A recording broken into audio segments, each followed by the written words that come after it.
I'm gonna bring everybody. Well, we live. We live. Everybody's live. That goes. Everybody's live. You're a little more limited on the phone. I got to get the computer thing down and get this going. But what's up, everybody? Welcome to the Friday night show. Y'all saw what it is going to be tonight. We're going back over the Glizzy Masters. We'll gives everybody a chance to come in. We got 15 people watching. We'll get some shout outs done. I know we had Robert James is in here. Catfish Heroes was in here earlier. Hero said he was going to take a nap. He's been tired. Let me share this out real quick. Yeah, I appreciate that, Haz. I appreciate that. Downtown Ernie Brown. What's up, my friend? Ernie Brown went live earlier today. Yep. Country Boy Catfishing. There's my good friend David. Laura the Explorer. What's up, Laura? Great to see you. Thank you for coming in. Really appreciate it. Sogo, how's it going? Always appreciate seeing Sogo out there. Boom, there's Haz sharing the live. That's awesome. Thank you, thank you. You're welcome. Let me get it over on Facebook too. There's my friend Austin. Great to have you in, Austin. Come on, finger. There's Hilljack. What's up, Hilljack? How's it going? Uncle Lou, my good friend Uncle Lou Lee Reed. Great to have you in. There we go. Darwin Dobson. What's up, everybody? All right. Boom, we got NoReelLoss in here even. All right. NoReelLoss in the chat. I need an 82-inch TV.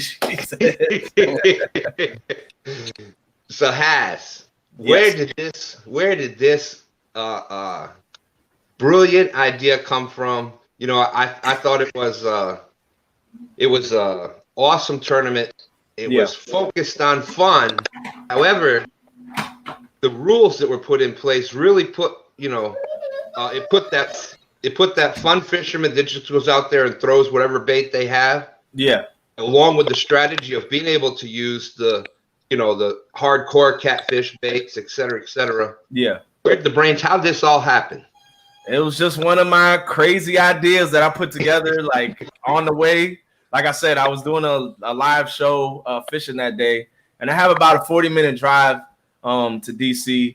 And my radio is actually doesn't work in my car. I unlock it, and then like I don't know, like a couple months later it'll lock back. So I just like, you know, I'm not messing with it anymore. So I don't even listen to music in my car. I think that's my thinking time. You know, that's when I get my ideas out. That's when I call people, all that stuff. And so I come up with this crazy idea, like, man, let's have a Glizzy Masters tournament. You know, we're gonna name it after, you know, the Masters, like golf, and you know, and make it a bait challenge. Then I was like, let's make, you know, points, double up the points for, you know, catching and stuff. And I call Mark up, and the moment I call Mark up, like he hooks into like a 40-pound monster, like immediately, like as soon as I call him, his rod's going off. So I'm sitting there listening to him fight the fish on the phone while I'm waiting to tell this crazy idea that I got. You know, he's like, "Oh, I got one fish on, man. Haz, you're good luck, man. You are good luck." So we, you know, I talked to him. He's like, "Yeah, man, let's do it." You know what I'm saying? So I was like, all right, we'll make it we'll make it our Triple City Anglers, you know, our group, our crew will make it a part of that. And I announced it live that night fishing, and we had 8 wonderful people put in for it immediately within like 14, 15 hours. It filled up, you know, fast. And then I started to, you know, put the rules together, like when I went home that night, and then they brung up ideas and they brung up questions and stuff, which made it even bigger. You know, obviously, like I can't take all the credit for everything. You know, it was a group. I take the initial credit, but it was like the group. It was just a great, fun, exciting group. The group chat was fun. I had a lot of fun with everybody. We had, you know, a lot of excitement. I don't think that group chat, I don't think it stopped. I mean, maybe from like 1 at night to like, you know, 6 or 7 in the morning. Yeah. It was fun. Palmetto, he was in it initially, but he backed out to let smaller channels grow. Because, you know, that's what the bigger channels that have the fortune to grow are trying to make a push to help everybody in the community get their 1K subscribers and get to that point. So we let these guys over here and Judy Booty and Darla, and then somehow we ended up to Glizzy, fishing with Glizzies, wearing Glizzies, and that was awesome. And then Bob is like, we need to incorporate a Glizzy eating contest in this somehow. And I was like, you know what? Let's do it. Let's let that. So it was fun, man. I'm glad you brought that up. As you see, I'm in training for next year already. P City done whomped me. I was not expecting it. So it just, and then I got to give a huge shout out to all the sponsors. Chris Flores from Muddy River Catfishing, of course, Lee Reed, Uncle Lou, and Mindy, even Philip Flowers, Ram Diaz. We had people purchasing stuff and gifts live. We had somebody, Real BS.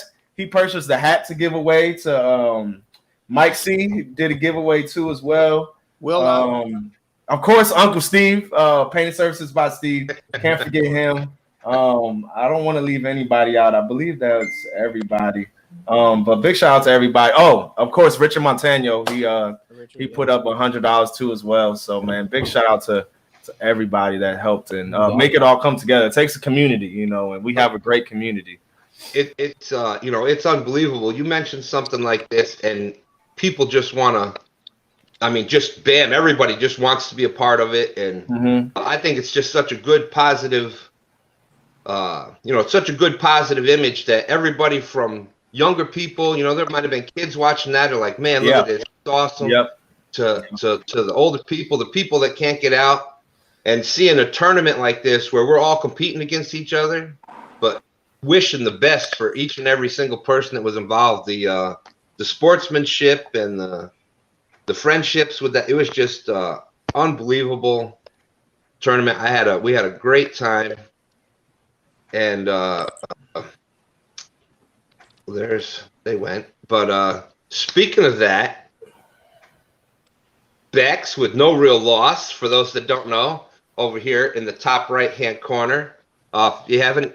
To begin with, everybody's links are out in the description.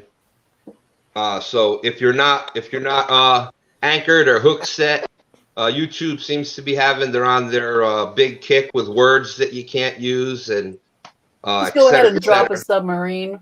Yeah. So for those that didn't see the Glizzy Masters, I don't know what you were waiting to see that for, but Bex and Steven from Stefan, right? Stefan? Steven. So like seven with a T. Yeah. All right. So Steven, Bex and Steven, they fish up in the DC area. Like I said, all the links are out in the description. Give them a check out. And if you like it, go ahead, drop that anchor with them. A lot of high energy. Killed it. They won most fish. Most fish with most fish in the Glizzy costume. Yeah. Big fish. Big fish, right? By a smidge, yeah. Yeah, big fish by a smidge. It was by 0.8 ounces. They won big fish. Sorry, Brian. Big fish. Yep. And they won total weight. They won it all. Fishing, they won everything except for small fish, which Mike dominated that category with a 0.13. I think was I don't know how he caught a 0.13 ounce catfish on a 5 thing was like, I seen bluegills bigger than that. Yeah, he done took my small fish, my targeting the small fish. He done ran away with that one. Yeah, Stan, good luck trying to beat that one.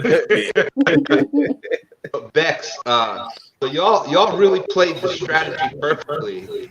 For those that didn't note it, even for big fish, if you were using a Glizzy, hot dog, sausage, etc., whatever, that's all considered the Glizzy. Any type of hot dog sausage product. Brian B was using the Vienna sausage, which that's an awesome bait. It's got a lot of oil, but so that doubled the weight of the fish and it counted for 2 fish. Anything, your actual cut bait and things like that, it counted at a full fish, or the full weight but half a fish. Yeah. And Bex, y'all played that strategy perfectly. I mean, did you and Stefan, did you sit down and like come up with this plan? Was it just? Yeah, I mean, it was a bit of both, right? So like part of it just kind of like the weather changed on us last minute, and so some things changed up there. But we pretty much decided early on to kind of go all non-traditional baits, right? So like we did have the strawberry jello chicken, which is a big fave. And then we just went all glizzy, right? And so like pretty much we were just invested in that, and then we scouted out a bunch of areas ahead of time where we tried using the glizzies, and you'll see it on some of our previous lives. And basically that morning we were just like, that's the spot we're going to, because we knew we could catch fish on glizzies there, Yes, and y'all were up to like I think 12 fish and whatever by the time I even made it to the tournament. Yeah, I mean the tide was on our side too, right? For that particular side, the tide was on our side. And what I loved about this event in particular, for me, as someone who I've fished before, but nothing like what's happened during like COVID quarantine, right? Like that's where this like passion really picked up for me. And this event was something that like it kind of leveled the playing fields in so many different ways, right? Like you could try different bait strategies. There were ways to kind of like you were saying, Stan, like you could use strategies to kind of up your chances that weren't necessarily based on like, I have a honey hole with like where I know, there's 20, 30 pound fish hanging out there. Right. So I loved it. It was great. And I was just excited to be part of it.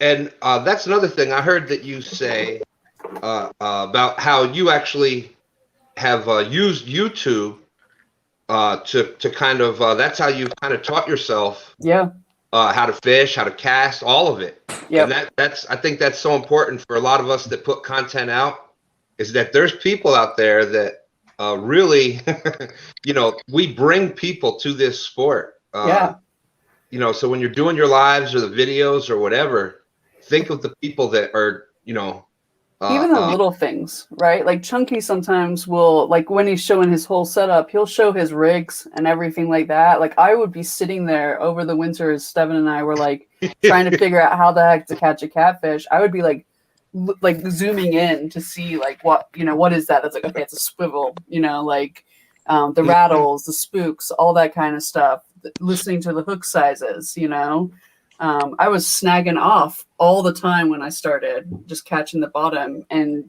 I see you guys lift the rig off and real quickly, it's like, okay, that's how you make sure it doesn't snag at the bottom. So this stuff, I don't have someone in my life who can teach me how to fish. So YouTube is the way. That's awesome. And I, like I said, a lot of us take for granted, because I've been fishing for 50 years and serious catfishing for like these bigger fish here for the past few years or whatever, but we take for granted because we've tied that knot 50,000 times, and we've done the what sinker for the current and how to pick this and all those kind of things. We've done 1,000, so it's hard for us sometimes to pick up on that. So I just wanted to make that point out, that and here you are with that limited knowledge, and that you learned everything through YouTube, and you all just rocked it. Congratulations. Thank you. Amazing job that you did, and the energy and the fun, and doing the dance, and you were dancing, everything. It was just a great show, man. It was a great time. I didn't realize how much Steven was dancing until I rewatched it. And Brian B, you were hanging in there. Yeah, he was on fire in the beginning. He was on fire. They were neck and neck. Brian B and NoReelLoss for 5 minutes. You guys were neck and neck for like the first hour, and then NoReelLoss, they just took it to another level. I think, Brian, once you lost that rod, your head wasn't in the game anymore. You was like, no, I think that fish was down there scaring all the other fish away. But you still got the catch of the day, getting your rod back, and then the fish back too as well. So you did get that. Old Faithful came back home. Yeah. You had us on big fish. You had us like biting our nails all the way up until the end. I was like, stop catching, Brian. Yeah, and at a certain point, we're talking about strategy. At a certain point, I'm like, all right, there's no way I'm catching up to because we were using Glizzies once I got there, and I couldn't buy a bite on it. But we're a little bit south. We're a little bit south of you, so that cold front. Once we had got there, it was approaching, but it still wasn't quite there yet. And so we had the Glizzies out, couldn't buy a bite, switched over to using some bluegill because Austin knows a spot. He caught us some bluegill, so we switched over to that. And at one point, we caught a fish. We were doubled up, and I'm like, all right, well, this may not be my strategy. Then at that point was, all right, my only chance is to go for big fish. And I had it on for about 30 seconds. It was probably about upper 20s, 30-pounder that I was hooked into. And, you get that, yeah, I got this. And then, you lose that. And it's like the soul comes. Catfish Heroes described it the other day. It's like you lose your soul. Yep. Yep. And we've all experienced that. When I started targeting the small catfish, and ended up catching that striper on a little piece of chicken like this. I've caught striper on. That was the second time it happened in the Iron Cat too. That piece of chicken looked like you stepped on it. And then put it on the hook. I said, that piece of chicken little as I don't know what. And getting the striper, but Brian, you were using you were in the Glizzy family, and you were knocking them out with help me with. I had what was Anna sausage, and I had Slim Jim. Slim Jims.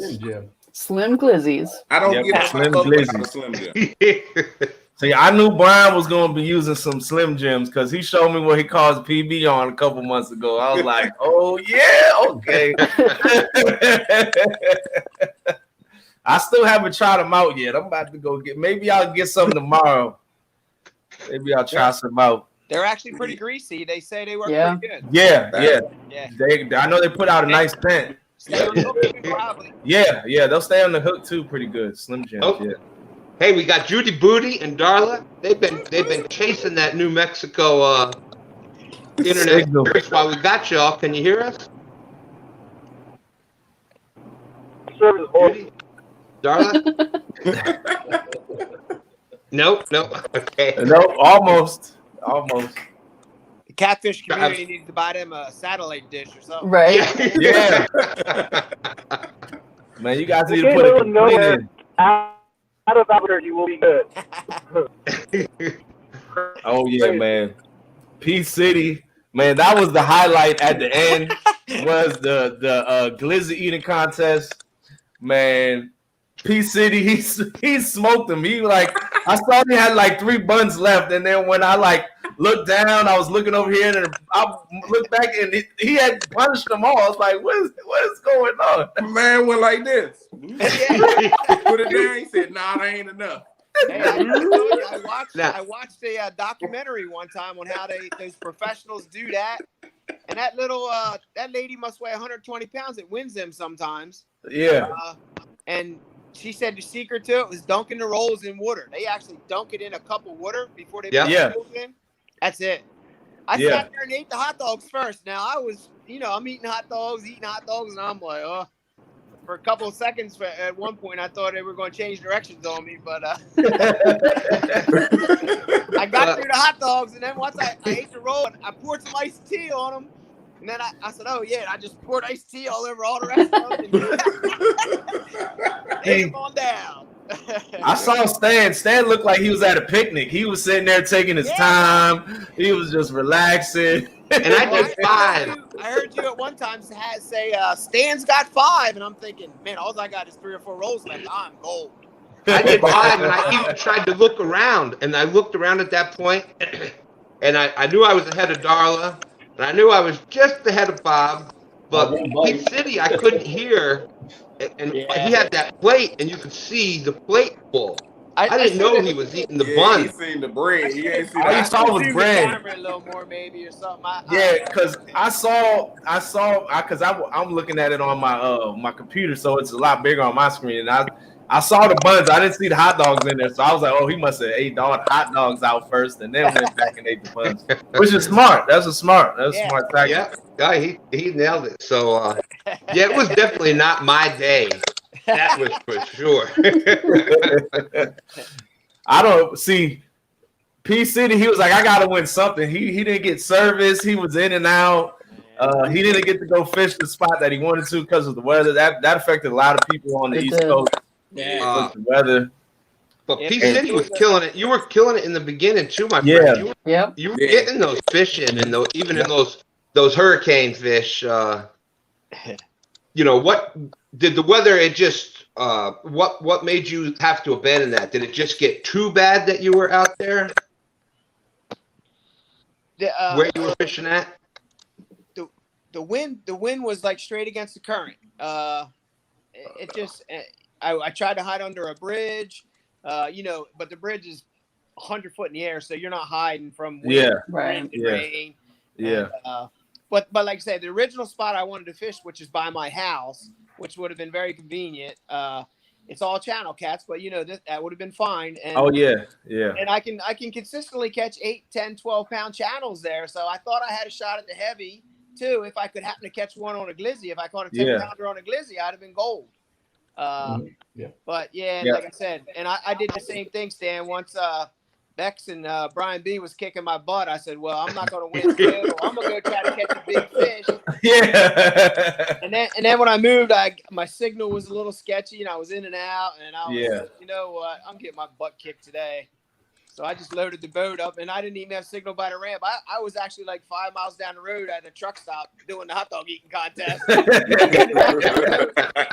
know people riding by had to think I was nuts with that stupid hot dog hat on.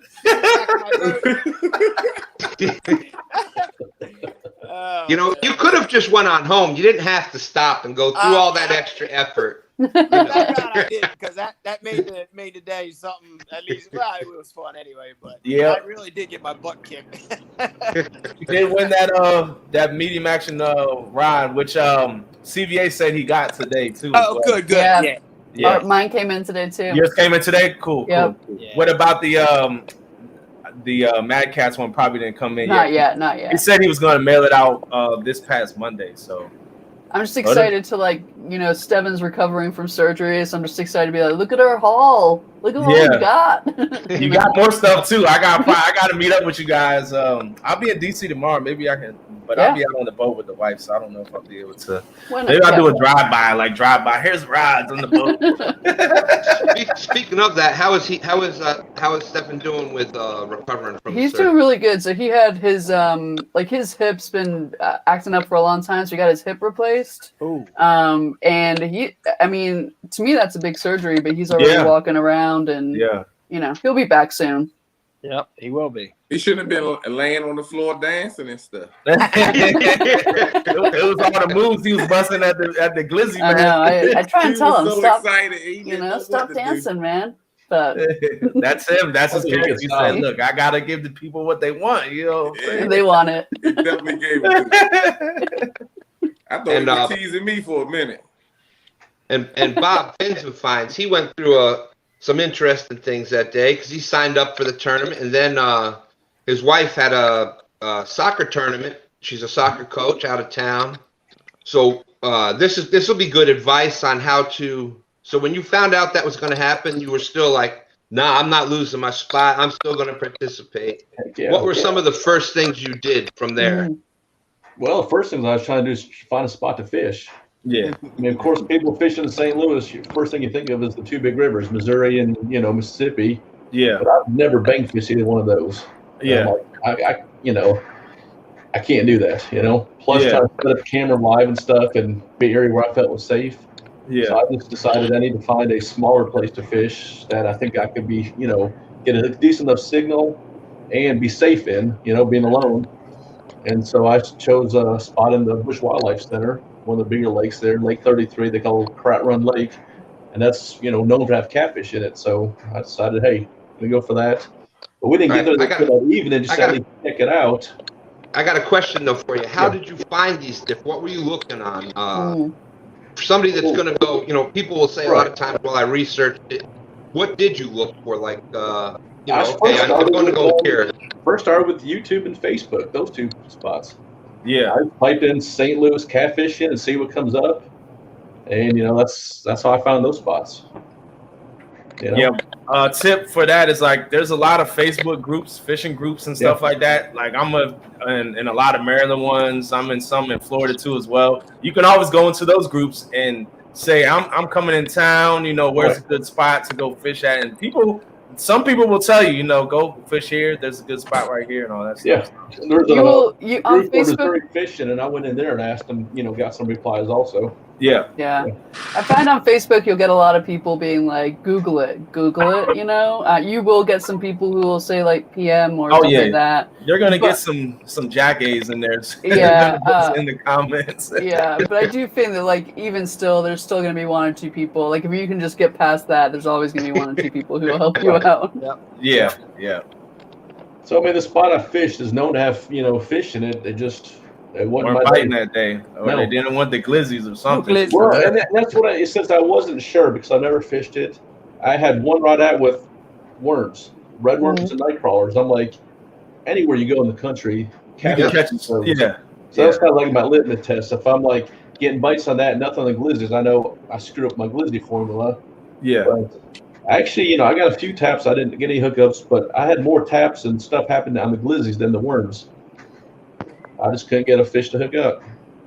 Now, whether it's little bluegill down there pecking at it, I don't know, Could have been. But but it's not like I was, I know it wasn't the glizzies. It was just the spot because, again, nothing happened on the worms either. Yeah. Just they weren't biting at that section of the lake you were at. Yeah, it was one of those tough days. I think you had some not great weather conditions and stuff too, and that's what fishing is all about. I mean, if you went out every day and cast out, and I got another one. It wouldn't be fun. And I still, to this point, don't know how deep the water I was in, and I don't think it was very deep. Yeah. And I ended up losing quite a few rigs. There was a lot of rocks out there. But then, once you're there and you're all set up with all the stuff, it's like, I really couldn't move. Yeah. So I just like, hey, stake my claim and what happens, happens. And y'all saw what happened. If you weren't traveling that day, where would you have fished? You would have been out in the boat? Yeah. I got plenty of, that or the rivers around here. Something I'm familiar with. Gotcha. Boat, yeah. Yeah, here's something I think is it's awesome about our catfishing community here.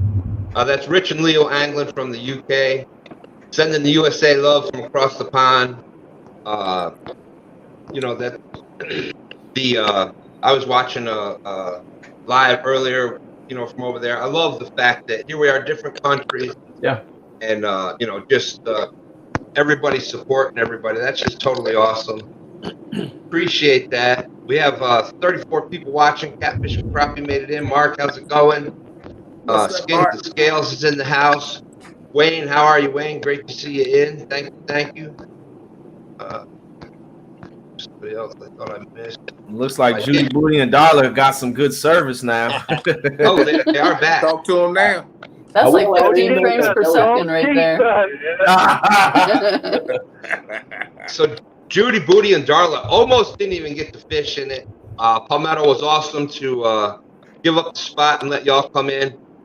What were some of your highlights from the from this whole event?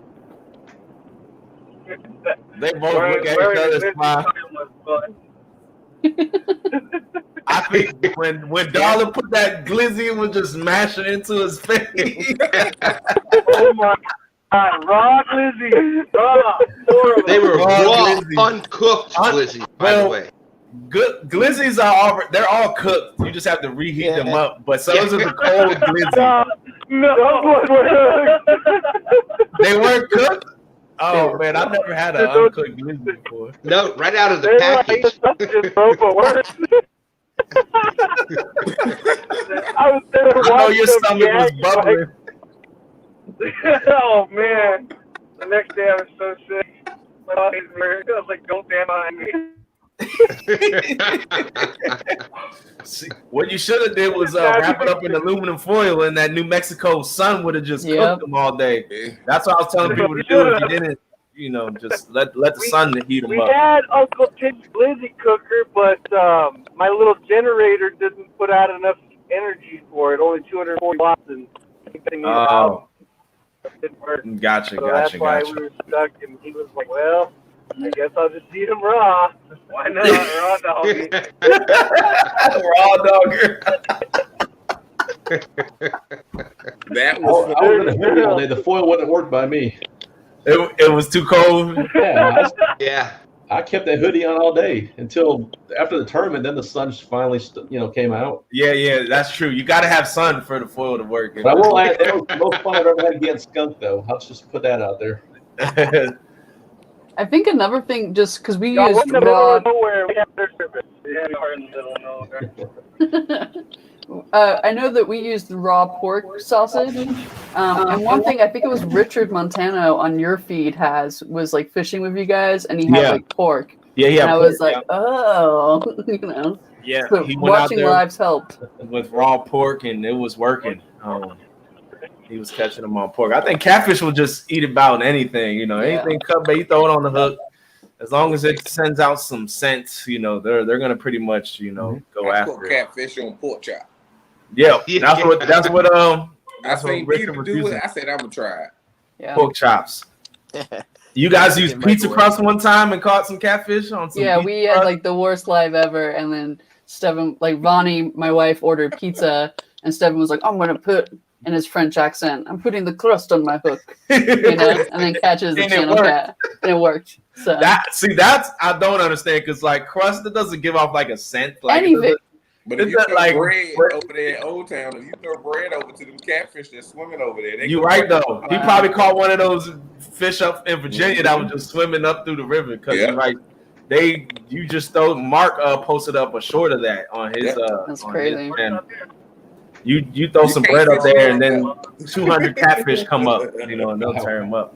Now I've done the pizza thing before too, but it was we had just gotten to the spot. We brought some Little Caesars pizzas with us, and Stab 3 was gonna cast net for bait. So I took some pepperoni off the pizza. Mm-hmm. I was literally catching blue after blue. Nothing big, but on the cooked pepperoni, it was working. Yeah. But then at other times, you'll have cut shad, and it has to be that 1 inch by 1 inch cube from the back.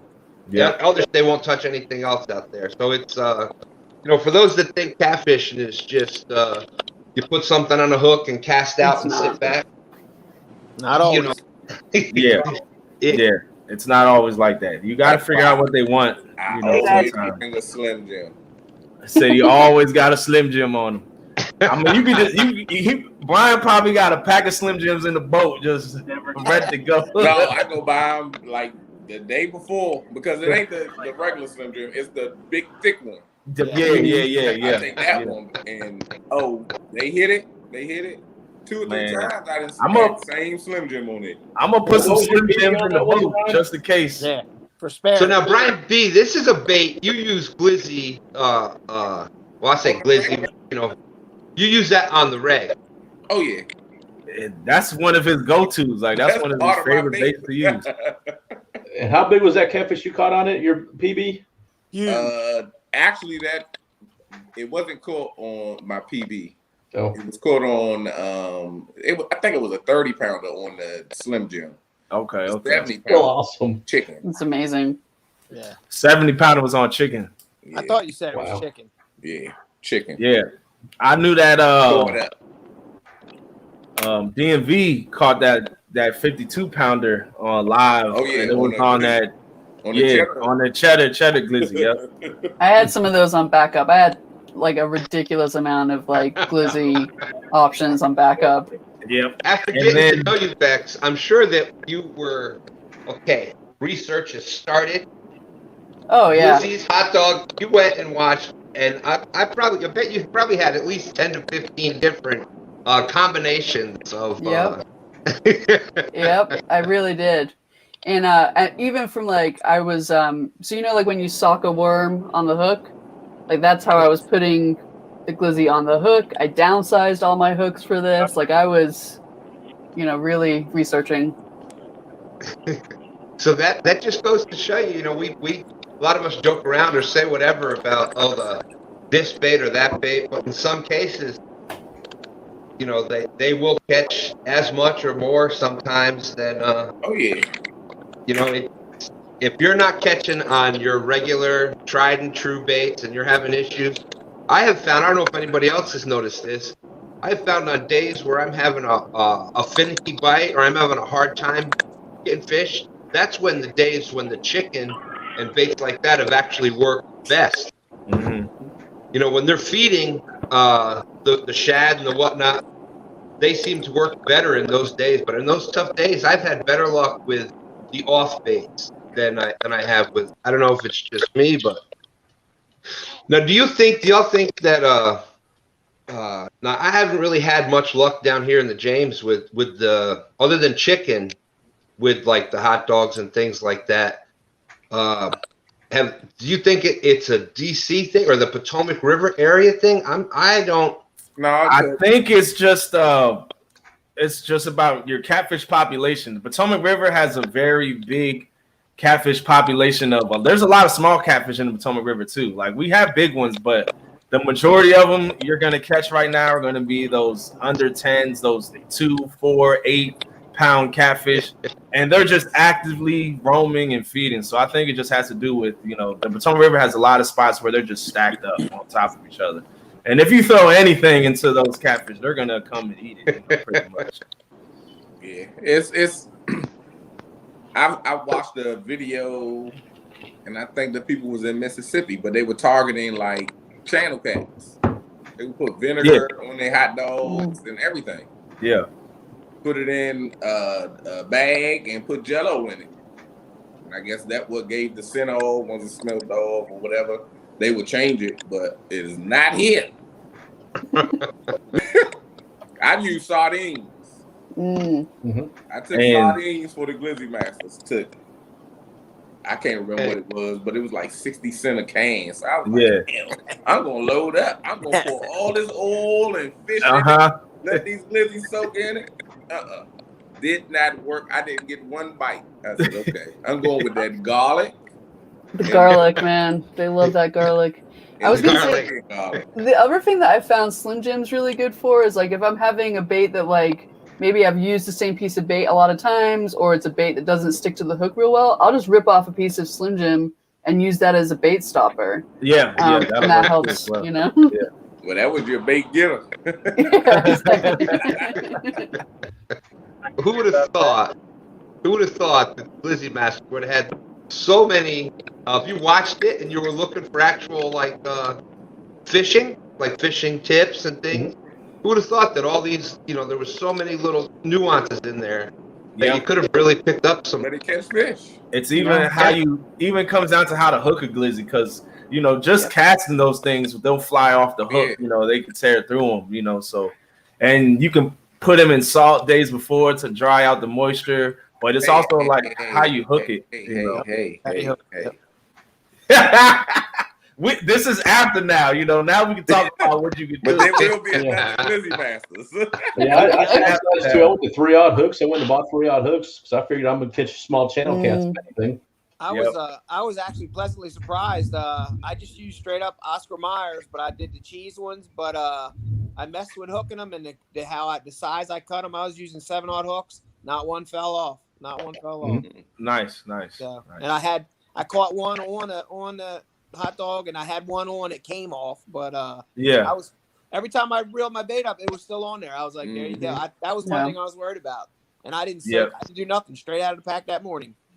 Yep. Did any when you were fishing with glizzies, when you saw your rod get hit, did any of you guys all right, let me reel in, check to make sure the bait's on there, and then put it back? Whereas every fishing with something else that is going to be on, you're like, I ain't messing with it. But after a while, though, I was like, you know what? I'm not. Once it bend and they take it, I'm going to get it. But if they nibble, I'll give it like 30 minutes if don't mess with it. Yeah, I was gonna say that every 30 minutes I was checking, bringing in rods again. Like I wasn't even gonna mess with fishing on credit or anything like that. Yeah, not at all. You know, I had 6 rigs ready to go, an extra rod, because I just wanted to, like, I just knew that, like, if you got the right thing in that particular stretch, yeah, like there's constantly catfish going through. Oh yeah, but yeah, I know what you're saying, Haz. I'm they like were that. lucky. If I get a big hit, and don't get the fish in about 4 or 5 minutes, I'll reel it in and check it. Yep. See if they got If I'm using a bait that I know comes off the hook easily, I have a 4-minute rule. I'll give them 4 minutes, and then if I don't get another hit, I reel back in. That's what I did when we were fishing in that tournament, that Potomac River tournament. And majority of the time, when I would reel it in, that bait was gone. You know, so I'm glad I reeled it in. You know, because I was using that skipjack or shad, and that stuff doesn't stay on the hook easy. It comes right off. That's the issue I was having, because I made a lot of glizzies, but when I ended up fishing, it had so many rocks, I kept getting hung up, so I quit changing my baits. I lost too many. Oh yeah. If you're in a snaggy area, that'll keep you from reeling in your rods too as well. Yeah. So I'll do that too. If I get in a snag, I'll just leave it out there. Like, man, I hope a fish comes and gets me out this. I did I was over at the same spot. I call it the chunky spot. I had eel on and just kept getting messed with. I got video and it just kept going. I'm like, oh my goodness. Lo and behold, I look, it's gar over there. Yeah. And Chucky say that's a gar bite. It's a gar bite. I found one catfish, two catfish. One was half eaten. The other one was just dead. And then it was a gar that was dead. And they were floating over to the corner. I said, yeah, it's definitely gar right here in this spot. I said, yeah. I'm not going to keep coming here messing with my rods. Look at Judy Booty and Darla. They got the hater blockers on. That's right. Now, what kind of bait, Judy Booty and Darla, what kind of bait were you using down there?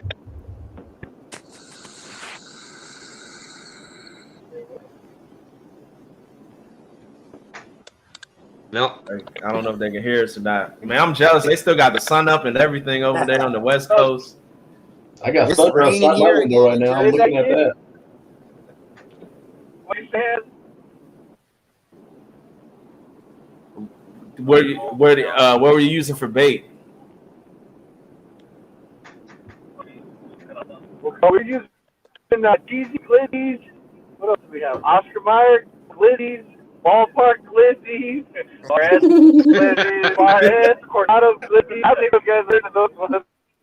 There's a red one. Did you guys the Coronado glizzies.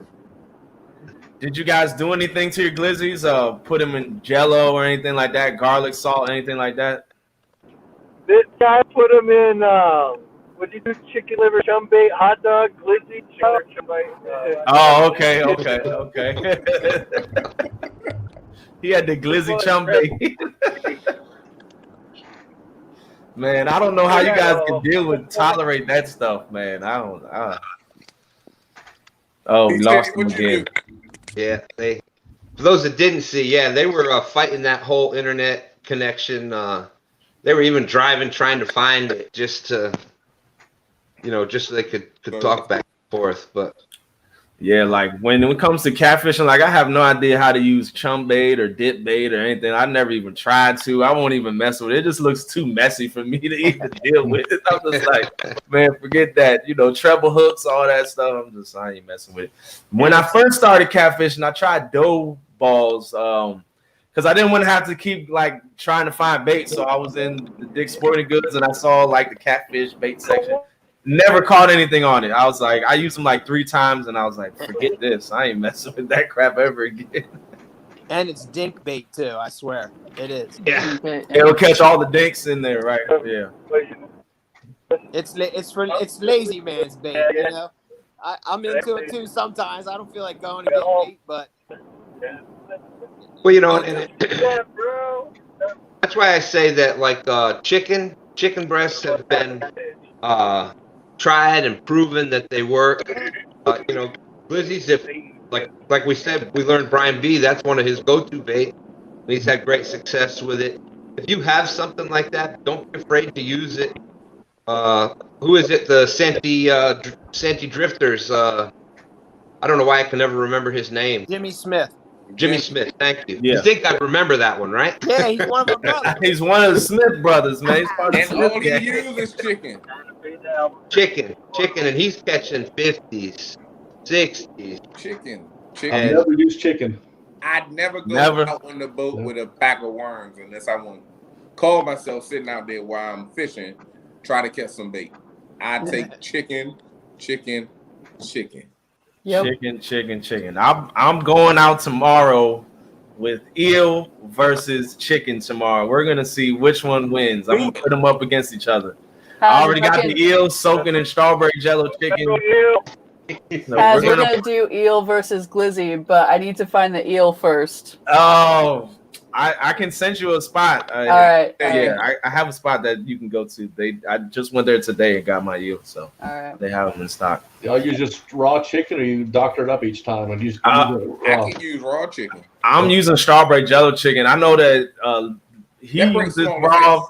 Palmetto caught his on just raw, just nothing. I've been using chicken thighs though. I get like the boneless, skinless chicken thighs, and I cut those up because they have a little more fatty meat parts on them. So I think go get a family pack of chicken breasts. Chicken breasts, and cut them up, put them in Ziploc bags, throw them in the freezer. That's it. When you ready to go fishing, go in there that night before and take it on out, let it thaw out. If I put that in my freezer, Jasmine's gonna cook it.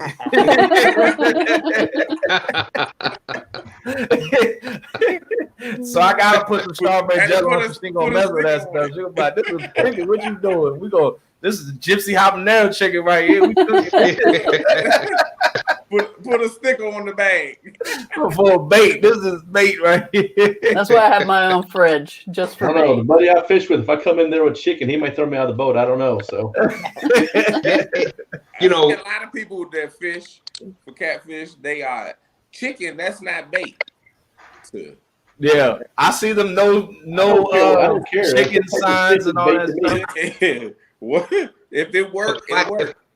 If I got the choice, I would rather have, especially here in the James, the fresh cut bait, your fresh bait. Oh yeah, no doubt. Yep. But to have a backup bait, like I said, there's been days where I couldn't get them to touch a piece of shad, and I'll throw chicken on, and bam, bam, bam. And I'm not talking just small ones. I'm talking our first couple of lives when Stan 3 and I first started doing lives, we were landing 20 plus pounders every week, and on chicken we were having a hard time finding the shad. Yeah, so we had chicken, and I think our first 3 or 4 lives we had 20 pounders up on the bank with I chicken. ain't using anything. If I'm cut a bluegill up and I cut my tip of my finger off, that finger might go out as bait. I don't care. I mean, if it catches fish, I'm gonna use it. Man, I can't wait to see Epic Catfish Tim do some chicken. He'll probably throw a whole chicken on the hook and throw it out there. Hey, my father takes a J hook before he was used to doing circle hooks. And I'm like, why you got this little hook? And he takes a whole chicken thigh. Wow. Just throws it out there. And he is the reason we caught that 70 though. Wow. That rod went around 3 times for us to get that fish in. Because I was trying to net it at one point and look down and it came up and it was like, I said, oh my God, it scared the crap out of me. It was so big. When you hear that big tail slap, like you know you got a big one. When you hear that tail slap, butter water, that jug was slap. Yeah, it took it went under the boat, around the back of the boat, went back to where it got caught at, and it was like and I was like, let it drag, but it was off a chicken. He had it on a chicken breast. I haven't tried shrimp yet. Uncle Lou has a question. Any of you use big green shrimp? I use regular shrimp in the summertime. Yeah, I haven't tried shrimp yet. I haven't tried that one out. Yeah, I'll get Well, some saltwater fishing. I feel like it would work. I think it would work pretty good. It works. Oh, it works. Regular. Yeah. Just plain Summertime, straight, when it's on sale, I go get it. I go get a pound for $7. It beats buying worms. Yeah. It's easy. It's another easy bait. It is. Yeah, it's easy bait. Yeah. And sometimes like you know, I'm not good at catching bait. Like, you know, I just got the boat. I don't even know where to go, how to find them, how to throw my cast net, all that stuff. So I buy all my bait. You know, I go to the Asian market. If I can buy it, I'm bringing it. I'm getting it. I don't catch fresh bait. I don't know what fresh bait is. No more $30 a pound for carp, though, right? Nah, no more. But Richard spent $40 on an eel when we went fishing last week. $40. The eel was $20 a pound. It was where he got. Where I go, it's $9.99 a pound. I was like, that is crazy for $20 a pound. And I only get a small eel because I know I'm like, give me the smallest eel you got because that's all I need. I only need one eel. Yeah. If I got 6 rods, all I need is 6 pieces, and that's gonna last me the whole day. I don't even need to mess around with bait no more. I just throw my eel out there, and I still got eel from Haynes Point. Yeah, you're gonna be good. And then I got 2 in the freezer, and I spent $30 going to Chunky Spot. Like right now I just can't, you know, see myself using anything other than eel. Like that's why I caught the carp today and threw them back. I was like, I don't need you guys. I'll come back to you guys in the wintertime when I need you again.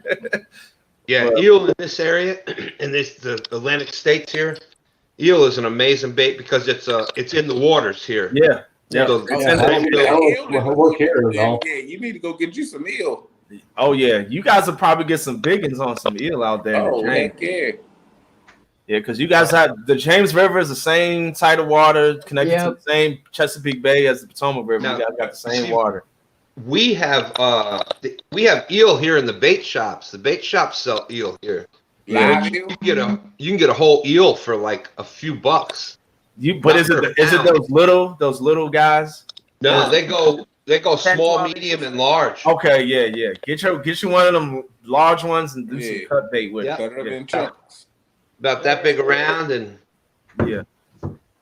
I never tried a whole eel. I went to the bay one time and I put one of those little eels on, and I didn't have any luck with it, so I never tried that again. I hear they mess up your rigs a lot. Yeah, they do. They get tangled up because they get to swimming and they tangle your stuff all up.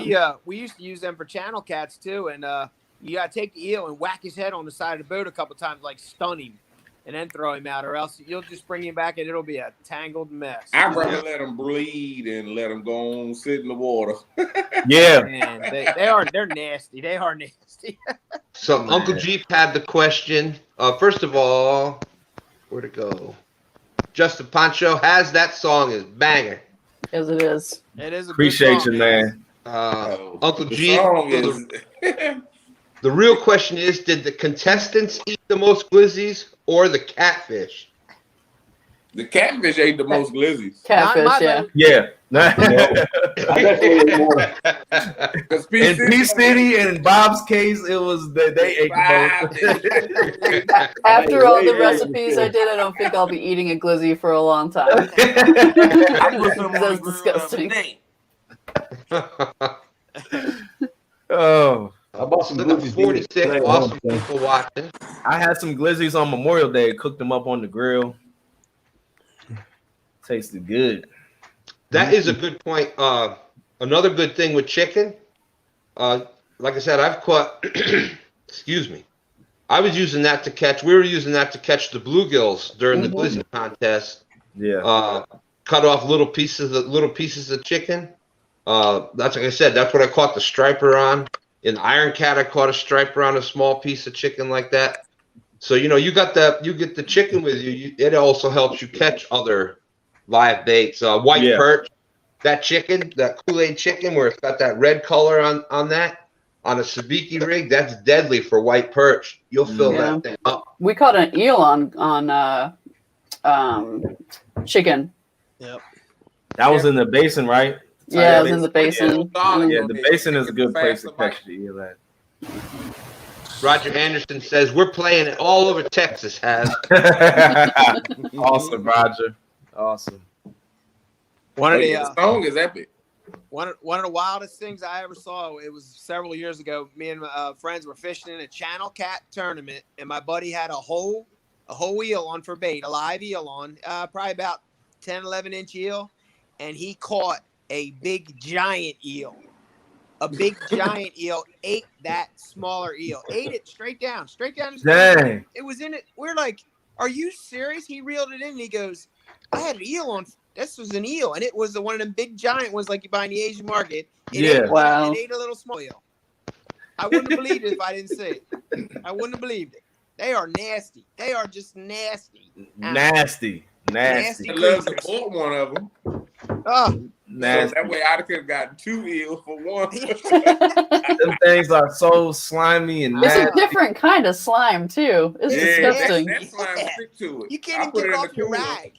You can't get it off your rag. You gotta take a scrub brush to get that slime off. Nah.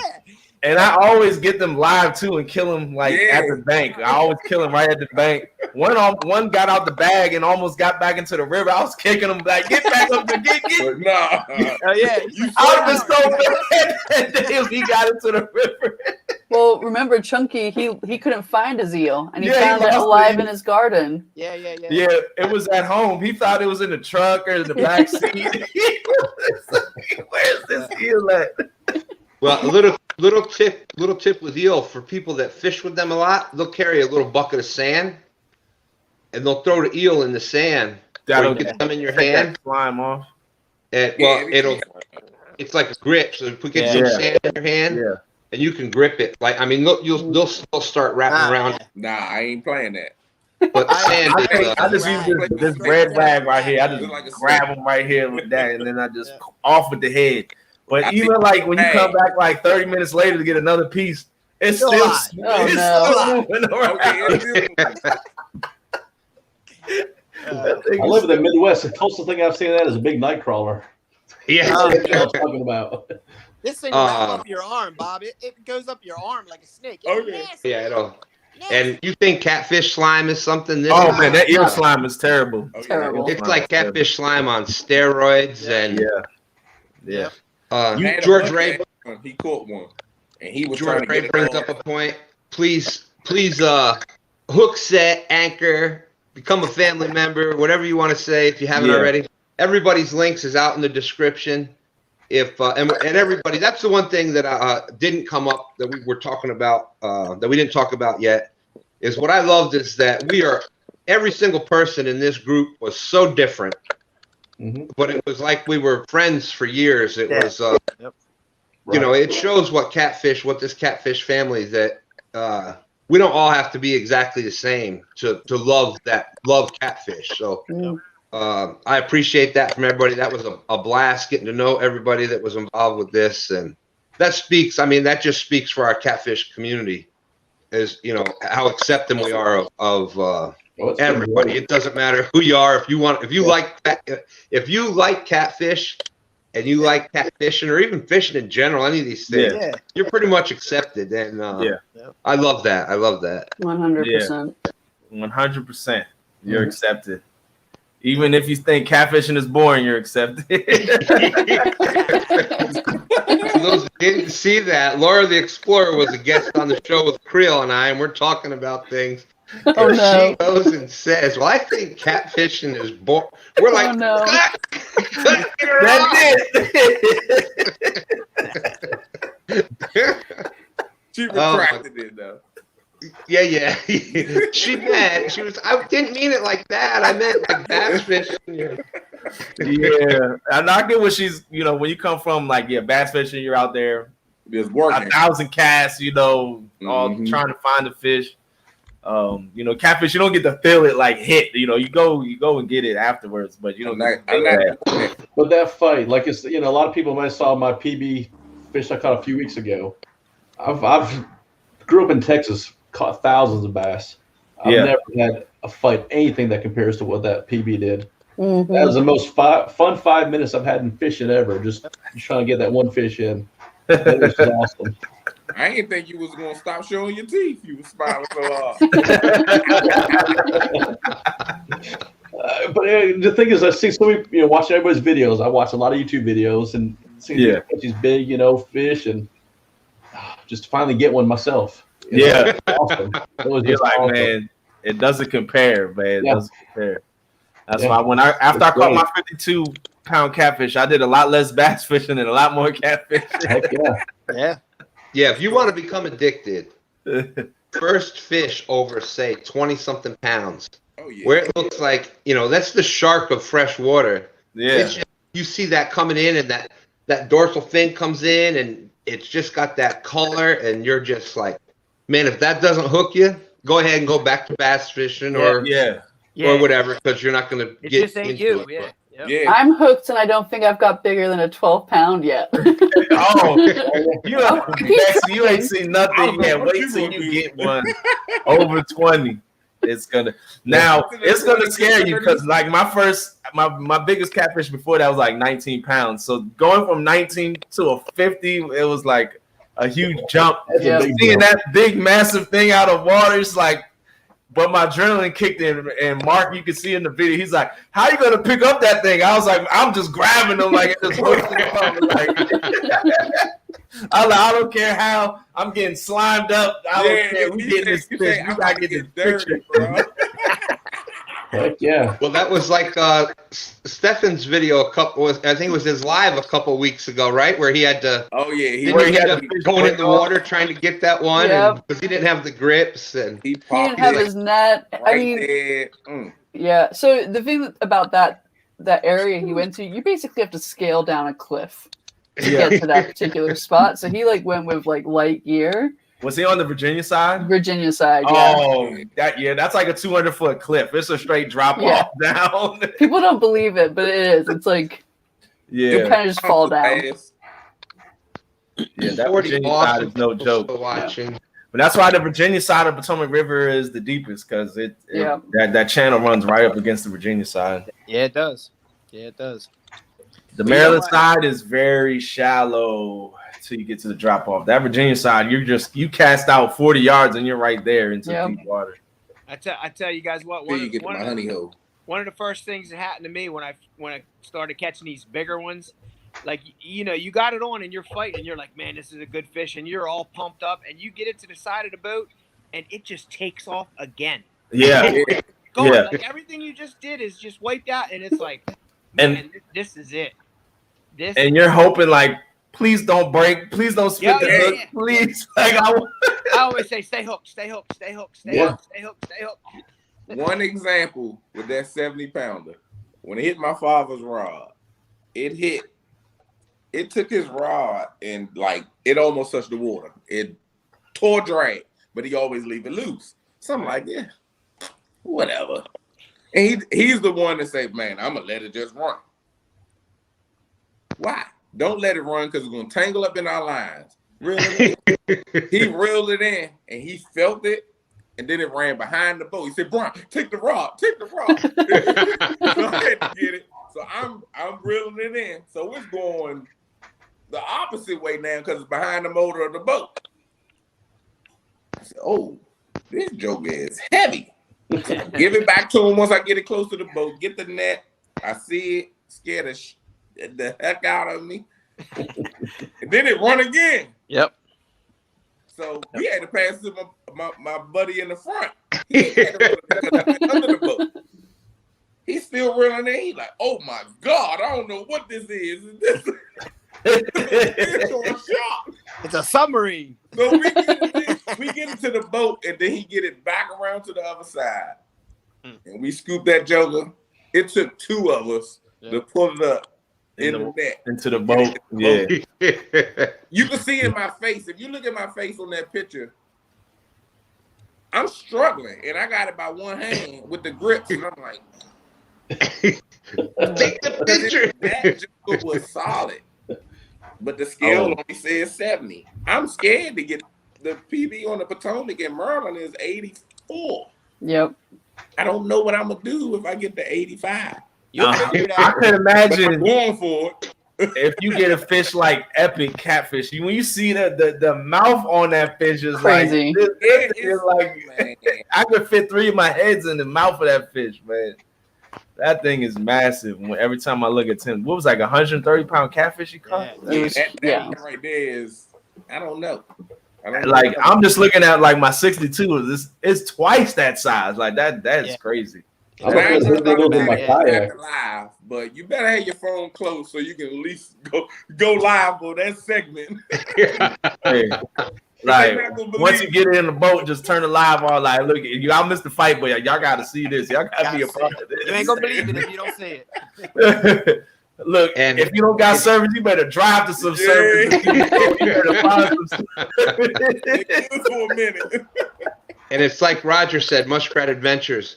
What is the best way to catch a big fish is to be prepared and ready to catch that big fish. Oh, yeah. You know, if you know that those fish are in your waters, maybe beef up your line a little bit. Use heavier leaders. Use the little bit bigger baits. When we first started, if you can't get it in, get a good net. You need a good net. You need a big net. A big net. I commend Mark. If you guys ever saw that video of me catching my 52, I got like this. I have a much bigger net now, but the net that I have, half of the fish was hanging out of the net, but he got it in there and he pulled it up. It bent the net and everything. But if you're by yourself, it's twice as bad. Yeah. You really gotta with sure. one arm. You need a big net if you're by yourself. It's very hard to net like fish. 9 times out of 10, you get it and hook. It's gonna pull you off anchor. Yeah. Man, you're just floating there and fighting the fish. It's hard to net those fish in the boat, man. It's not easy. By yourself, I'm telling you. By yourself, it's not easy. Yep. I caught a 50 in the boat one of my first night fish trips, and I got him in the net, and then he came back out the net, and I was like, oh man, I was like, I had to fight him again to get him back in the net again. And Fishing Cook and Mike Chavez, 85s are fun. Yeah. Big ones down here. No, I can't wait. 85, Mike. Oh man. Bex brought up a good point before.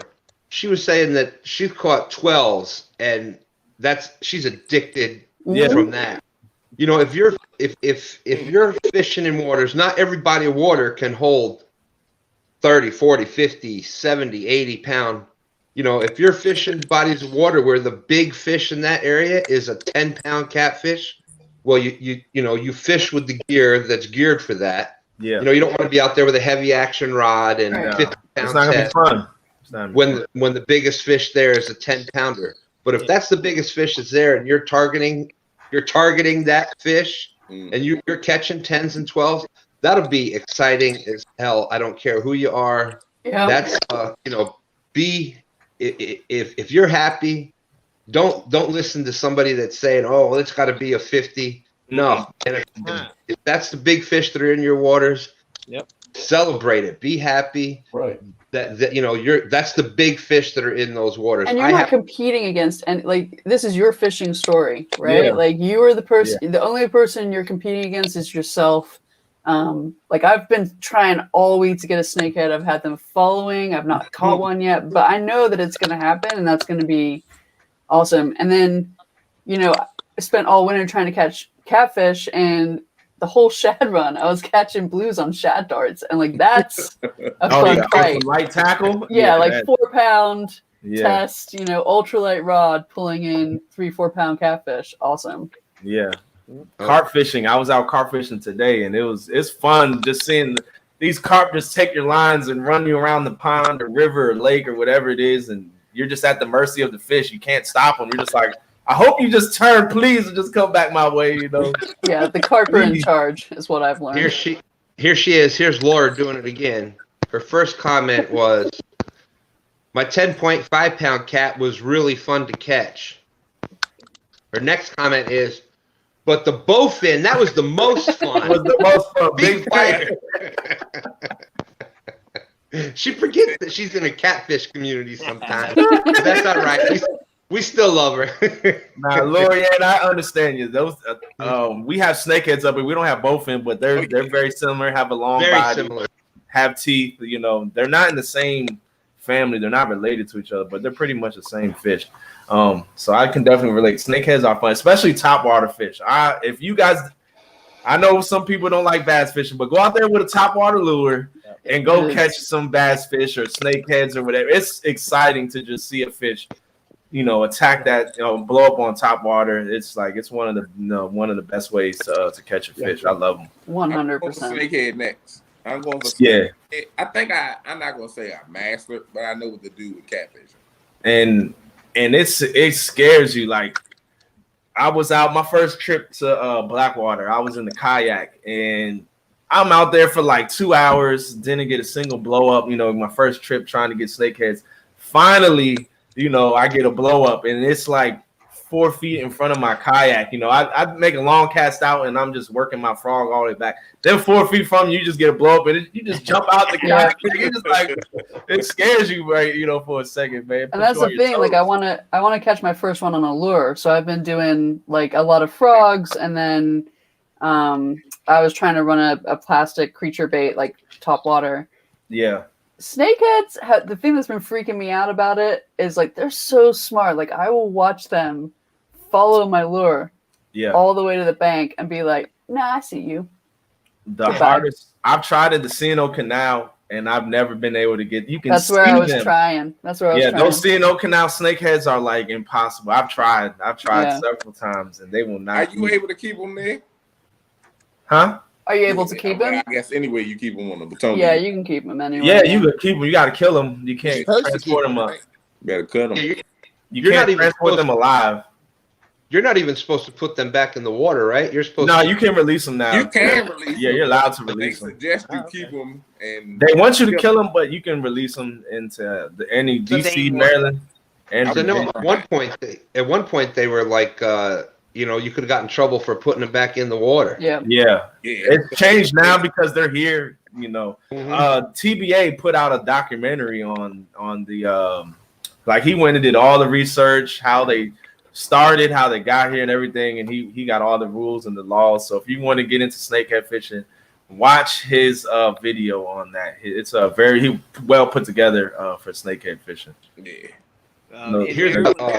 In Maryland, blue cats and flatheads are the same way. They tell you not to release them. They don't. They're invasive.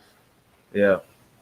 That's why but the thing is, like, Maryland, I just got an email from the DNR that they stock channel cats into 2 ponds in Montgomery County. So it's like they're invasive, but they stocking them. It's like in the lake. Yeah. In lakes, yep, they stocked them in 2 lakes. So they're like, I don't understand, Maryland. Like, what that was yesterday or earlier today. But here's a tip that it works really good for bowfin. I don't know. I haven't really fished for snakeheads, but try a fluke or when I say a fluke type lure, the plastic lure that looks like a fish, and yep. And fish it weedless. I mean, weightless. Mm-hmm.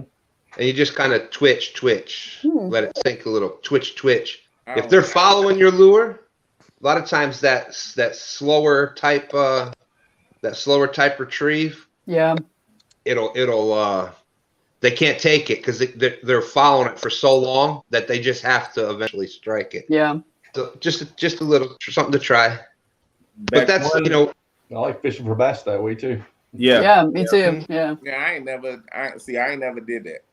Never. That's how I started out. Fishing or anything. Everything I've done is I went catfishing. Yeah. Out the door.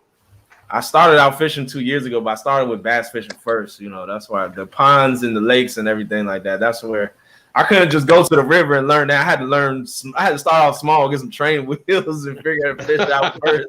Rivers are very intimidating. Yeah. In my opinion, when you're learning how to fish a river, a pond has a limited amount of structure to think about. Mm-hmm. A river is constantly changing. Oh, it's so big, it's so big. You don't know where to go. You don't know, like, if it wasn't for YouTube, I would not know, I would not know where to go. YouTube, that's how I learned, I just take it for granted because I've been fishing since I was like, 2 years old with my dad. Yeah. I just kind of take that for granted that, All right, Roger, have a good night. Good What's luck up, Chunky? Chunky. What's up, Chunky?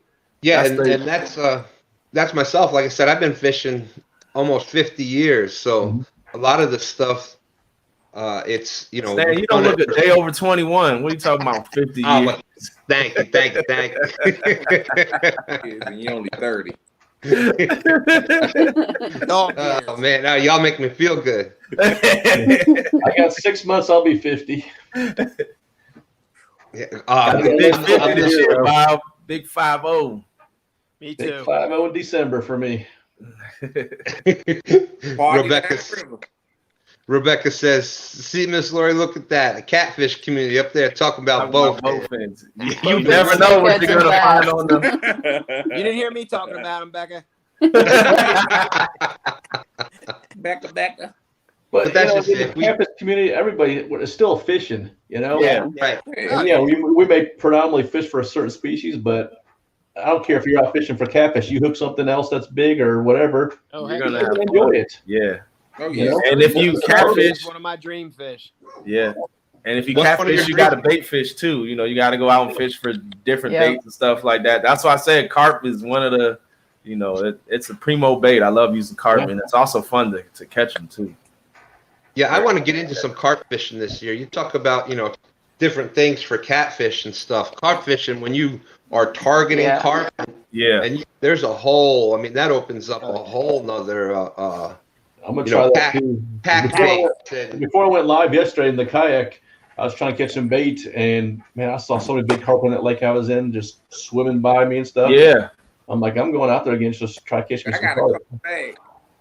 Brian, you got some food? So you got the glizzies. Haz say, man, we going for carp fishing. I got cans of corn. Oh yeah, he got it. I said, I even put a grape soda with it just in case. That's the other thing that's like good about watching YouTube too, right? So as I've been learning about carp fishing, and luckily there's a guy that I know who was following us and took me out and taught me. But before, Haz doesn't have a method feeder, hair rigs, that kind of stuff. He just is I'm just gonna pack bait around my weight, and just go for it. I just use small hooks and pack bait around my weight because I'm like, carp fishing is a whole nother in itself of all the gear and all that stuff. It can get very expensive very fast, and I'm like, I just spent all this money on catfish gear and all that stuff. I'm just gonna pack it around my waist, and we're gonna go catch some carp. People be like, "You could get a method league," and this. I was like, "Yeah, no, I don't. I'm just gonna use what I use. It's working." I run the same system, so What size hook you use for the carp fishing? I use I don't even know. They're very, very small. They're smaller than the number ones. I use some very small hooks. About the same size that you would use for bluegill, just a little bit bigger. But smaller hooks, the better. Size 6, size 4. Yeah, anywhere 2 to 6, I think. Yeah, 2 to 6. Yeah, I got 2s and 3s. I've never really targeted them before, but I want to. Yeah, they're a lot of fun. Today was the first day. I have a bunch of lakes around me that have carp, stocked up. They're massive in there, and I've never had any luck trying to catch them. So I went by there earlier, threw a bunch of corn out, a whole big. Mrs. P City. Hi, Miss P City Glizzy. Yeah, Mrs. P City wanted to say hi. Hi, how you doing? And then I came back about 4 hours later and threw out some more corn and stuff, and they came, they were there. We caught 2 and we hooked into 4. So it was a good day for my first time trying to fish at the pond, or the lake. I know. It was a good day. I'll definitely do it more often because it's a lot closer to me. That's a 5-minute drive from the house versus going 40 minutes to the lake to the river all the time. Yeah, I definitely over the summer I've been kind of researching it a little bit and gonna try to target some carp, and I've caught them before by mistake, fish with night crawlers, and it sucks that in. But to actually go out and target it and use the pack bait and et cetera, and I think that's going to be a lot of fun. Tiger Muskie, New Mexico, you know how it is out there. You guys' service is not that well. He was driving around trying to get some and just did not work out. So. Tiger Muskie, that's a fish that I would love to catch. Those are massive, bigger than pike. Them things get massive. Tiger muskies look fun to catch. I've targeted them quite a few times. I've only caught one. That's up in northern Minnesota. Nice 48-inch muskie. Yeah, that's a hard fish to catch, though. Yeah. Oh yeah. About being smart and like, you know, the snakeheads follow the baits. Yeah, they call them like, what do they call them? 1,000 cast fish. Fish with like 10,000. I think it's 10,000. Yeah, 10,000. Yeah, you got. And that's, and you know, using you got to do the figure eight at the boat. Yeah. Yeah. But then you get the people who catch them on like the, you know, trout lures and stuff like spinners. Yeah. Like, how did that just happen? Out there bluegill fishing and they just hook it to a tiger musk. Right. Yeah. Why can't I be that lucky, you know? And that's the thing. Like, I've never caught a striper catfishing, but you got this guy over here, Stan, who does it every tournament he enters. But the tiger muskie and pike and bat, that was all the fishing that I did for years and years. And like in New York, you can only use 2 rods. So what I used to do is I'd have one out with live bait. So I'd get some shiners, some big shiners, or use a bluegill, or if you could use it. But I always had one bait rod out on a, you know, usually a bobber floating around if I was fishing the lake, cast that up around the weeds and whatnot. And then you got that live bait sitting there, and then you're still using your, you know, casting your lures and stuff. But by using that, having that live bait pole out, man, you can just hook into some monsters. And another fun thing with the pike and pickerel, muskies, a lot of times is you'll be reeling one in, and another one will come up and smash it as you're reeling it in. So that's you know, it's a whole nother. That's a whole nother. It goes back to, like I said, it's just, I don't care the species. It's fishing. Yeah. It's all fun to me. Yeah, I'm multi-species. All the way. Fishing forever. That's why I'm Haz Life. I don't have any catfishing or any bass fishing or anything tied to my channel. We do it all. Have you changed your profile picture though, Haz? Nope, it's still bass. It's a bass up there. And that's why I'm so for my fishing side, because if it's got fins, I don't mind. I don't care what it is. Fresh, salt water, it don't matter. Yeah. And we still got 34 people watching. We're gonna be jumping out of here pretty soon. You know, normally it's about an hour. Well, you know, we have no. Notice I didn't say just a short live. Because whenever I do that, a short live never, you know, it's at least 5-6 hours long. So I didn't say that tonight. But we had Eric came in, DMV, Whisker King. What's up? What it is? DMV. What's up, DMV? Yo, DMV. But that's, you know, that's why we're 2 stance fishing, because we do so much more. We'll be down to saltwater here probably coming up pretty soon, and we'll do some saltwater trips. And I fish saltwater a lot. I use the same rigs, the same equipment as I do catfishing. Yep. Yeah. You know, big the sinkers to hold it in the surf, depending on how much surf you got. And same type of baits and everything. I'll catch croaker. I'll use whole croaker and stuff for start upsizing, trying to get some bigger fish. Yeah, that's the thing. You never know what you're gonna catch when you're fishing the ocean. You know, it's fun. Yeah, that's a goal for me this year, is to do some surf fishing. Oh yeah. Yeah. I got a friend of mine. He's owned a boat, and I did a lot of fishing with him over the years. He finally sold it this year. But anyway, yesterday he was in a shark tournament with some friends. They caught a 5-foot great white. Wow. Great white. Wow. Great white. Yeah. Wow. He sent me a picture of it. They got it up next to the boat. It's awesome. So that was probably a juvenile, right? 5 foot. Yeah. You're not allowed to keep them or you know, anything anyway. But it's just cool to see. It's super cool. Yeah, it is to see that.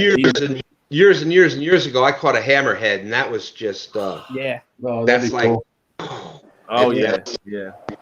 But that trip I took in February in Naples, Florida, when we went down there for soccer, of course, you know. We'll spend those few days on that Naples pier. That was a blast to me. Oh yeah. I was down in Tampa Bay. I caught a couple of black tips. They were juveniles. They were only like, 12 to 18 inches. Man, that first time I caught one, I was like, man, I ain't getting hook out that mouth. I just cut the line and set them on this one.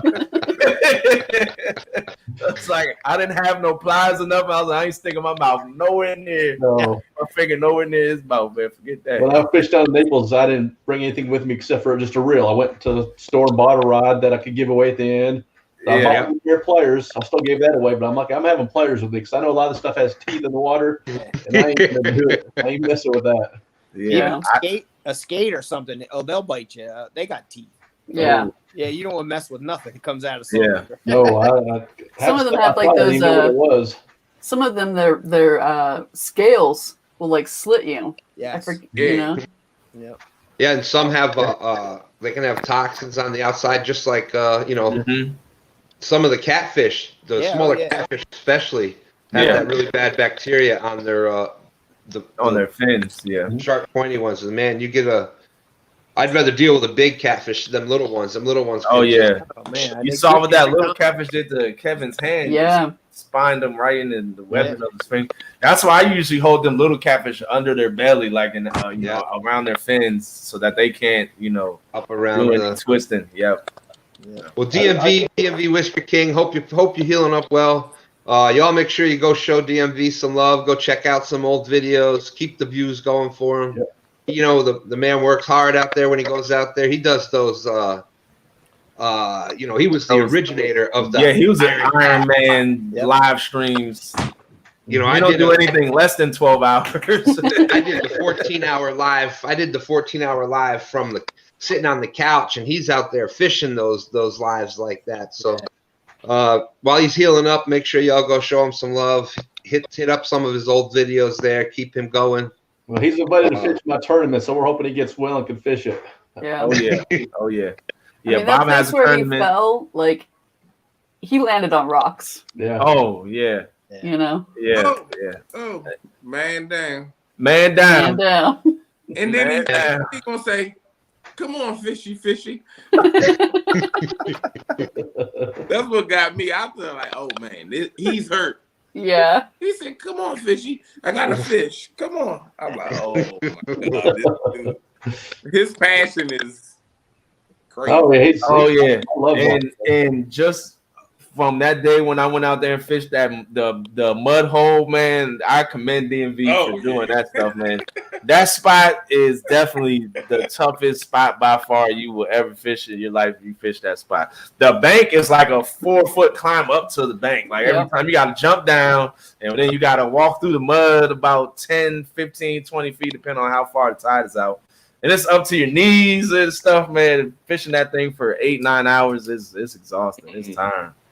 Yeah, and then he's got to pack up. Then he's got to pack that all up and ride the bike. Yeah, bike and it all back home. Walk too. It's a far walk to that spot. It's like a 2-mile walk to much love and respect for DMV. Heck yeah, I love watching his lives. One of the very first ones I ever watched was his. I'm like, this is awesome. I'm like, hey man, check this guy out and stuff. Yeah, and he's got that positive attitude, and I think that's what a lot of us. What seems to be the one big factor that a lot of us have is that positive. Yeah, I'm talking to you. Hey. Do you want to say hi, P City? It's all right. Oh yeah, here we go. Come here, guys. Yeah, a couple of my Indians are here, so here's little Layla. Hi. Hey. Say hi, everybody. Look up on the TV. Hey, there's little Griff. What's up, buddy? Hello. And they want to go fishing. They want to go fishing tomorrow, so maybe you'll see them live tomorrow. Oh yeah. Oh, nice. Uh-oh. He gonna get us kicked off of here with bass. Who wants to catch a big catfish? Yeah. I was just gonna say it's probably gonna get noisy here, so I'm gonna check out. I appreciate you having me on. All right, P City, the Glizzy Masters. See you, Smitty. Tight line. Glizzy. Take care.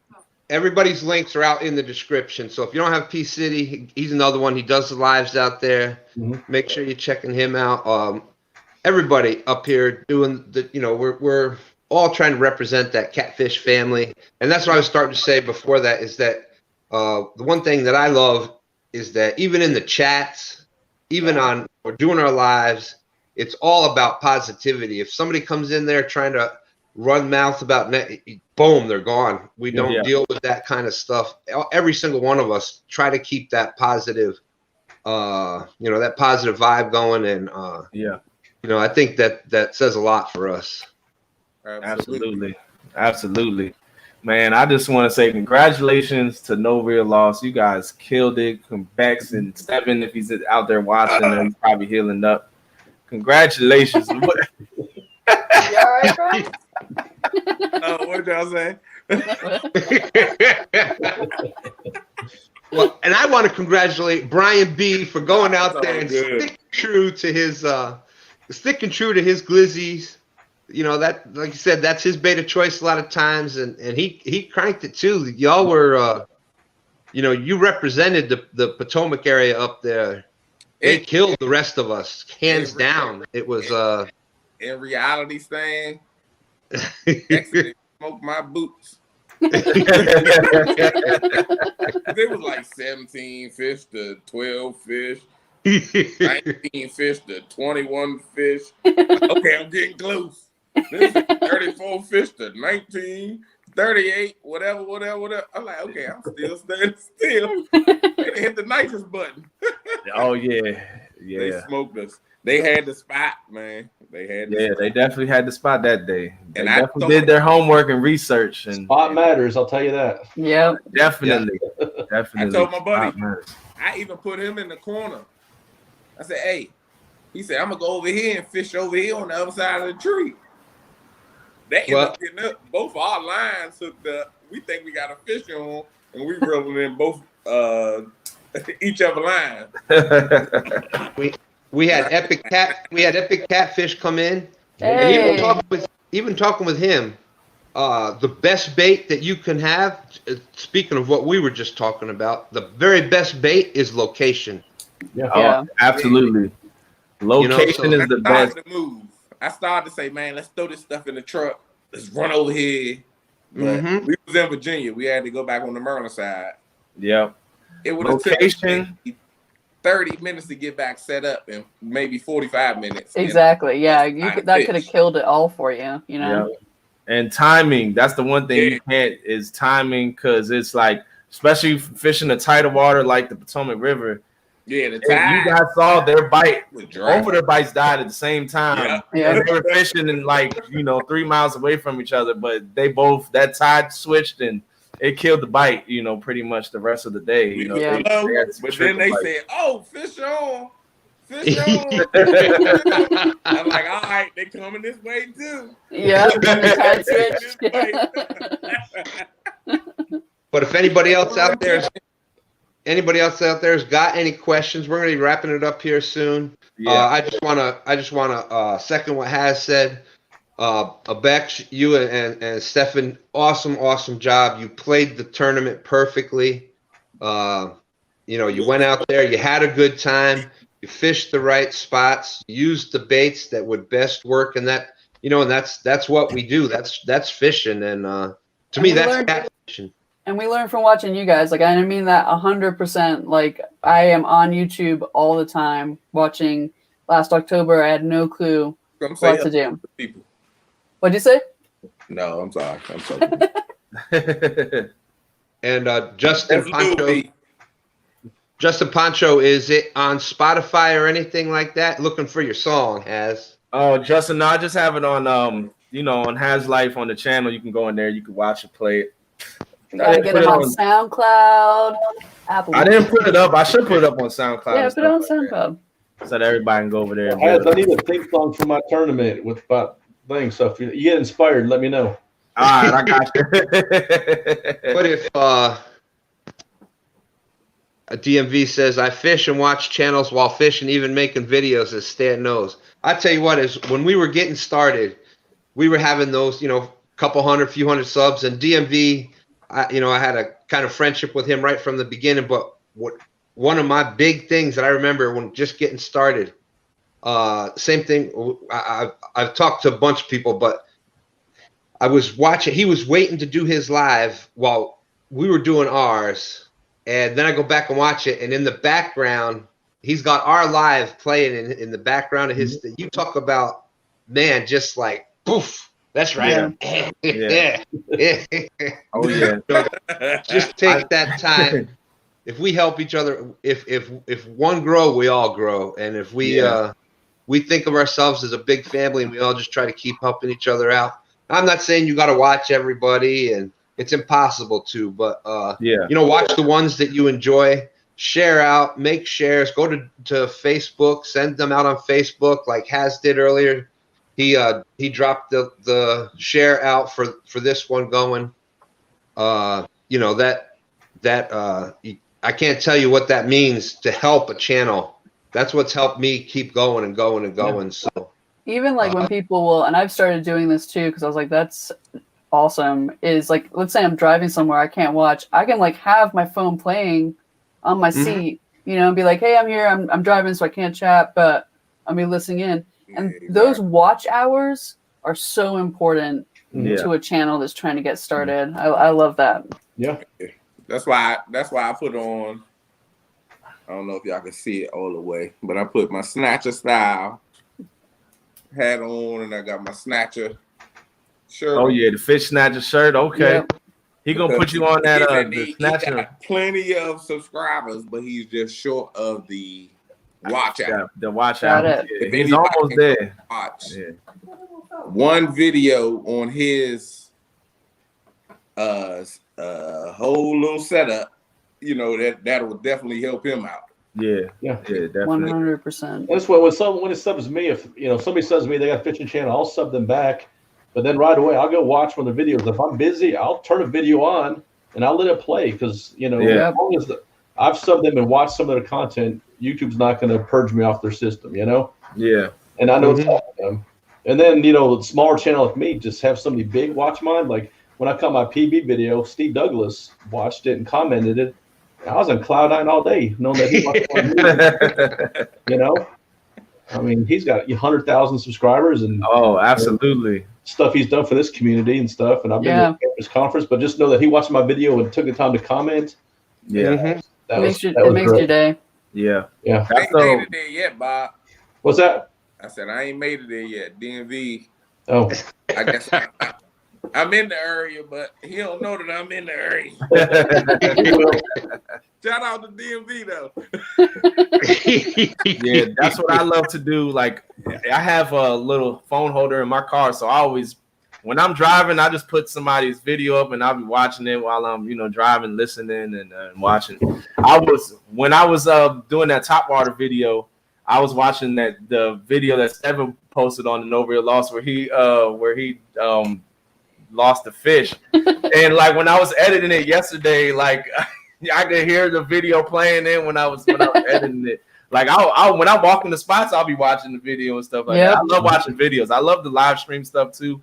But if I didn't catch it, like it's hard. I don't have time to go back and watch a whole live stream. I don't even watch my own live streams. It's too much time to go back and try to watch. I used to try to go back and put the all the fish caught and all that stuff, but it takes way too much time to do. And I feel like the watch time, like it's an experience. The live is an experience. Yeah, you know, it's a that you have to be there for. Exactly. Yeah, exactly. So that's why I love watching videos when I can't catch somebody's live. You know, like Chunky, he posts up the videos of his live streams that gives all the people that didn't get a chance to watch it to go back in and watch it. So I love watching people's videos. So post some videos up, guys. Drop some more videos, everybody. Them lives make a big difference on watch time, though. I'll tell you. Yeah, absolutely. If you need watch time hours, then go live. That will definitely get you. I will say though that like the combination is like, I haven't had time to do because I've been on the snakehead journey, but like I haven't got footage this week to make my video, right? Because I try and do at least one video a week. Yeah, I've noticed the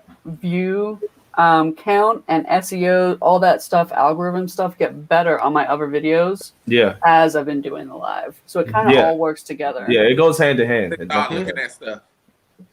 I ain't did that. To be successful, the successful channels now, they've got videos, they've got lives, and now with the shorts, the way that YouTube is promoting the shorts to kind of compete against TikTok. Yeah, if you got all three going, that's going to help your channel grow immensely. But DMV, appreciate you. And for those that don't know, when I pop up the deuce, of course, I've worked hard to make that mean something. That's 2 stands fishing. That means that's my sign for much love for you, much respect for everybody out there. That when I do that, like I said, that's my it means something to me. So if you see me pop up a comment and I give you that's you know, that I'm acknowledging that, and you know, that really I've worked hard to make that mean something. So and Epic says, but anyways, if there's no other questions out there, we've been on almost hour and 40 minutes now. Normally, you know, we try to keep these shows to an hour. So I appreciate everybody coming up. If there's no other questions out there, we're going to be jumping out of here again. Bex, congratulations. Thanks, guys. Awesome. Thank you. Awesome job with putting the tournament on, and just how well thought out with the different rules and strategies. And Mark ran it perfectly. Brian B, great, you know, for someone that hasn't been up and doing a lot of the lot and stuff like that. And same thing, Bob. Y'all killed it. Y'all did. Absolutely. You know, it's more than just the fish. I'll say it a lot of times. The fish, putting that fish up there, that's a bonus. Right. It's how you carry yourselves, how you 100. conduct yourselves, and it was overall great experience. I don't regret anything, you know. Yeah. I had a blast. I enjoyed it from I was about to say pregame show because I'm a football person. The pregame show on Haz channel. That kind of like popped my cherry, as he said, on live stream. Yeah. And I was a lot more comfortable going out there fishing and I was a lot more comfortable coming on here. Yeah. So I think I'm a lot more comfortable now going out and I'm gonna go live. I'm gonna go live. Yeah. I'll watch you, Brian. Please, the weather's messing up this week, but I will be going live very, very soon. Yeah. All right. On McRiver. So again, congratulations, Bex. Watch for Brian B Catfishing. Watch for Fins and Finds. He's slowly creeping up there to that 1,000 also. So everybody's linked out there. If you're not if you're not part of that family, or you're not anchored to them, or hook set, or whatever we're going to use from now on, all the links are out there. Please check everybody out. But Two Stands Fishing, I love each and every one of you. Thank you so much for making this so great. We'll talk to y'all soon. Thanks all for right, guys. Stan. Appreciate everybody. Bye, guys. God bless. Bye-bye. All right.